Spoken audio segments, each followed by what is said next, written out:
এই কাজে দিলদার এই কাজে সামিল হতে পেরে নিজেকে খুব ধন্য মনে হচ্ছে। সত্যি বলছি, নিজেকে খুব ধন্য মনে হচ্ছে। সারাদিন কাজের ব্যস্ততার মধ্যেও এই এত অপেক্ষা, এত এই এত অপেক্ষা, জীবনটা সার্থক হয়ে গেল। মানে নিজেকে এত ধন্য মনে হচ্ছে যে এই ভালো কাজে যে আমি সামিল হতে পেরেছি। এত আনন্দের বিষয় এর থেকে আর কিছু হয় না। এত আনন্দের বিষয় মানে আর কিছু আছে বলে আমার মনে হয় না। সারাদিন ট্রেনে দিদি কাজ করার পর আজকে এসে আমাদের কাজে সামিল হয়েছে, তো প্রত্যেকে দিদিকে একটু ভালোবাসা জানাতে হবে, আর ও যেন আরো বড় হতে পারে জীবনে। থ্যাংক ইউ দিদি। থ্যাংক ইউ সকলকে। এই ভালো কাজ এই থেকে আর আমাদের পাওয়ার কিছু নেই। আমরা যদি প্রত্যেকে এভাবে সকলের পাশে সকলে থাকি তাহলে কিন্তু আমাদের সকলের খুব ভালো লাগবে। কি কি মেনুগুলো আছে দিদি একটু বলে দিই আমি। হ্যাঁ, চাটনি আছে, কুমড়োর তরকারি, ডাল আর শুক্তো ভাত।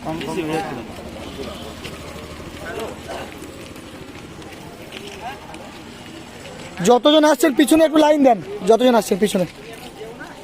দাদা ভালো তো? হ্যাঁ দাদা, থ্যাংক ইউ। না তুমি এখন যেও না, আমি একটু দেরি হবে, যেয়ে যাচ্ছি।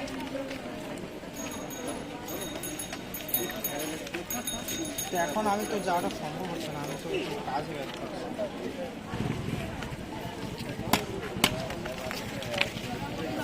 থালা আমাদেরকে দিয়ে দেন। ওখান থেকে অটোমেটিক থালা দিয়ে দেবো, থালা দিয়ে দেবো। আপনি লাইনে যান, এখানে আসেন, থালা দিয়ে দেবো। আচ্ছা ঠিক আছে, ঠিক আছে। এই কখনো ভাবতে পারিনি এই জায়গাটায় আমার জন্য থাকবে, এই জায়গাটায় আমি আসবো। বিশ্বাস করুন, মন থেকে বলছি, একদম এই অন্তর থেকে, হার্ট থেকে, যে আজকে নিজেকে মনে হচ্ছে যে যাক আমার এই পরিশ্রমটা সার্থক হয়েছে। জীবনে আর কিছু এর থেকে বড় পাওয়ার কিছু হতে পারে না, এটা পরম পাওয়া। এই যে এত মানুষের সবাই আমাকে আশীর্বাদ করেছিল কদিন আগে, দেখবে তোমার মনের ইচ্ছা পূর্ণ হবে খুব তাড়াতাড়ি। তো এটা একটা ভীষণ পাওয়া।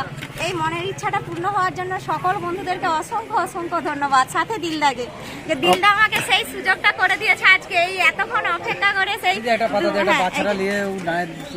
আচ্ছা ঠিক আছে, ঠিক আছে। আমার সাথে দিদি দেখা করতে এসেছিল, তো দুপুরবেলা আমি সময় দিয়েছিলাম, তো বাড়িতে ছিলাম। হঠাৎ করে খাবারের জন্য ফোন করে আমি দিদিকে বললো তুমি একটু বাড়িতে এসে থেকে আমি খাবারটা তুলে আনি। তো দেখা করতে এলে কাজ করতে হবে, শুধু শুধু কি দেখা করে লাভ আছে দিদি? একদমই না। এই কাজে সামিল হতে পেরে আমি তো বললাম নিজেকে ধন্য মনে হচ্ছে। এর থেকে বড় পাওয়ার কিছু হয় না, এটাই আমার পরম পাওয়া হয়ে গেল। এতটাই জীবনটা সার্থক লাভ করছে, এখন মনে হচ্ছে যে না আমি খুব থেকে আমি ভালো করলাম। আমার থেকে আমার খুব এত আনন্দ হচ্ছে, কি বলবো, এটা ধরে রাখার নয়। এই আনন্দটা ভাষায় প্রকাশ করা যাবে। বাড়ি পৌঁছানোর দায়িত্ব আমাদের। আচ্ছা, আমাকে বলেছে, কারণ যেহেতু আমাদের এটা জঙ্গলমহল রাস্তাটা আছে, এদিকে জঙ্গল আছে, সেই জন্য আমাকে বলেছে পৌঁছে দিবার দায়িত্ব দিল্লার। একদম একদম। আচ্ছা, সকলে দেখুন এত মেনু, এত এই একটা মানুষ যে এভাবে পরিশ্রম করে আনতে পারে মানুষের কাজে, মানুষের জন্য, এটা না দেখলে আজকে এই জায়গাটা না এলে আমিও বুঝতে পারতাম না। হ্যাঁ, আমিও বুঝতে পারতাম না যে এত মানুষের জন্য খাবার, এত কিছু নিজের হাতে যত্ন করে। না না ঠিক আছে, কোনো অসুবিধা নেই, বলো আমাকে, দাও বলো তুমি বলো। না আমি ঠিক আছে, ঠিক আছে। নিজের হাতে যত্ন করে এত মানুষের কি বলবো, সবাই এখানে যে কেউ না পাওয়া নয়, সবাইকে অ্যাভেলেবেল ভাবে দিচ্ছে। যতক্ষণ থাকবে ততক্ষণ এভাবে মানুষের এতক্ষণ যে সে যে জীবনটা বিলিয়ে দিয়েছে মানুষের কাজে, মানুষের সেবায়। আমি জানি না আমি কতটা পারবো, কিন্তু আজকে দাদা পাতা কম আছে, দুটো পাতা দিলাম আপনাকে। এই যে ভালো কাজে আমি সামিল হতে পেরেছি, বিশ্বাস করুন আমার মনে হচ্ছে যে কোথাও যেন আমার জন্মটা সার্থক হয়েছে। কোথাও যেমন এসে যেন আমি আমাকে খুঁজে পাচ্ছি, যে আমার ইচ্ছাগুলো যেন পূর্ণ লাভ করছে। এটাই চেয়েছিলাম। আচ্ছা, যারা খাবার নিয়ে যাচ্ছেন, দ্বিতীয়বার যদি কেউ নিতে চায় পাঠিয়ে দেবেন। হ্যাঁ দাদা, থ্যাংক ইউ। আপনাকে ভিডিওতে দেখেছেন, আমাদের খাবারটা খাচ্ছেন, থ্যাংক ইউ।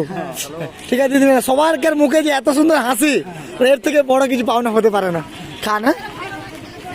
হ্যাঁ বলেন, ভালো লাগছে না? একদম ভালোবাসার খাবার। যেখানে ভগবান আল্লাহ খাবারটা পাঠাবে, সেখানে তো ভালোবাসারই খাবারই হবে। ঠিক আছে দিদি, থ্যাংক ইউ।